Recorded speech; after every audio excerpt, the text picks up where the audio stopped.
दोस्तों, अगर आप स्टॉक मार्केट में नए हैं तो आप लोगों ने ये कई बार सुना होगा कि किसी भी कंपनी में इन्वेस्ट करने से पहले उसका फंडामेंटल एनालिसिस करना चाहिए। उसी के बाद ही उस कंपनी में इन्वेस्ट करना चाहिए।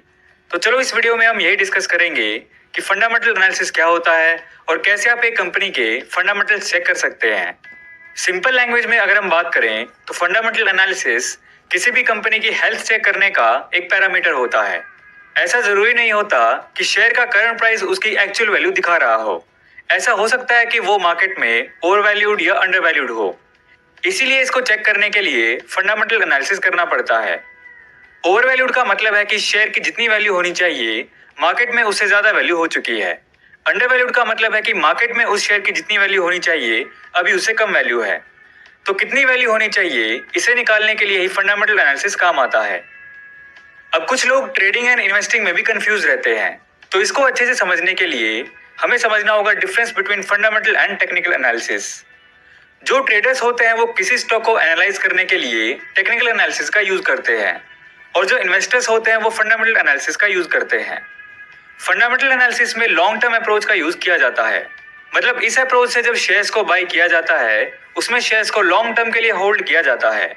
इसे इन्वेस्टिंग बोला जाता है। और टेक्निकल एनालिसिस में शॉर्ट टर्म अप्रोच का यूज किया जाता है। यानी कि इस अप्रोच से जब शेयर्स को बाय किया जाता है तो इसमें शेयर्स को होल्ड नहीं किया जाता या बहुत कम टाइम के लिए होल्ड करके सेल कर दिया जाता है। इसे ट्रेडिंग बोला जाता है।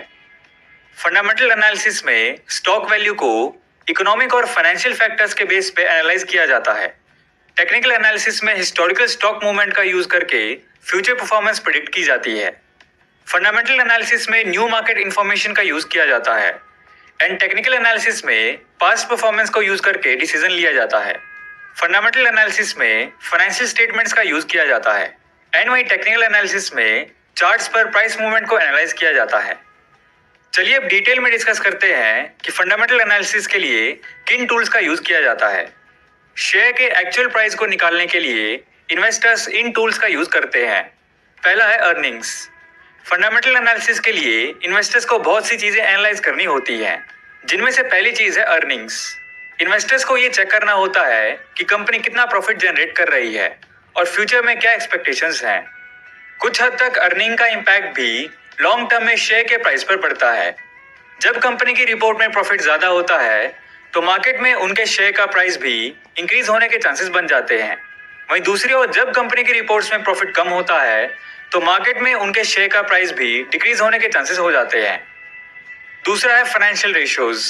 कंपनी की हेल्थ चेक करने के लिए फाइनेंशियल रेशियोज का यूज किया जाता है ताकि हमें पता चल पाए कि कंपनी ने कितना डेट यानी लोन लिया हुआ है, कंपनी हमारी कैपिटल पर कितना प्रॉफिट कमा के दे रही है, एटसेट्रा।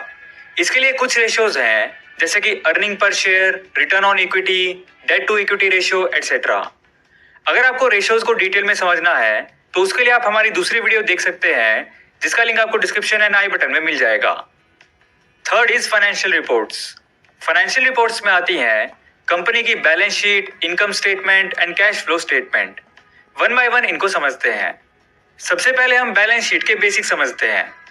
बैलेंस शीट में कंपनी की असेट और लायबिलिटीज की डिटेल्स होती है। कंपनी को बिजनेस करने के लिए कुछ एसेट्स की रिक्वायरमेंट होती है जैसे कि building, plant and machinery, etcetera.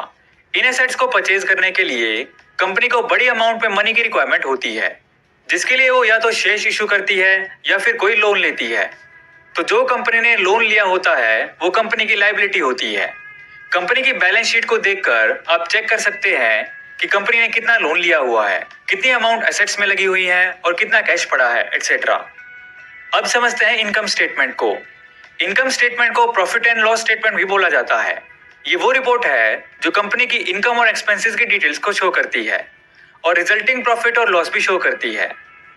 Next है कैश फ्लो स्टेटमेंट।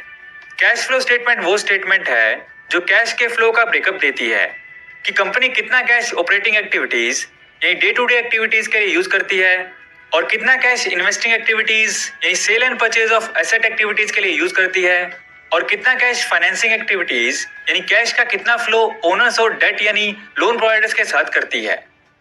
तो फंडामेंटल एनालिसिस क्या होता है उसके बेसिक्स हमने समझ लिए हैं।